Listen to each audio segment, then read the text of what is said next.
Alright guys, got one of the control arms nice and done from next door from Victor. He realized when he grabbed these two for the other one, one's slightly bigger than the other one.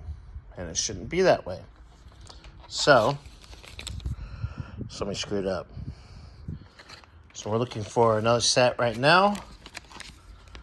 And we got like 3 people looking. We got 3 irons in the fire right now. Yep. Baby. So these are going to get sent back. But I'm going to get the ball joint installed on this one. And actually get it on the car so I can get one side done. So we can keep on moving. Alright, starting to put the ball joint in. Got it started. I already got the bump stop there done. So I'm going to use a special tool. Get that on. And then the next clip will be up on here. And then we'll put the jack underneath the lower control arm. Bring everything up and bolt it together. So give me a little bit, guys. Okay. Well, we went to go press up the knuckle. And the shock just blew up.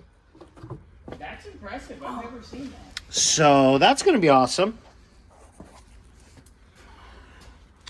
See what we can do about that. And by the way, I thought this was the driver's side control arm. It wasn't. We're on the passenger side.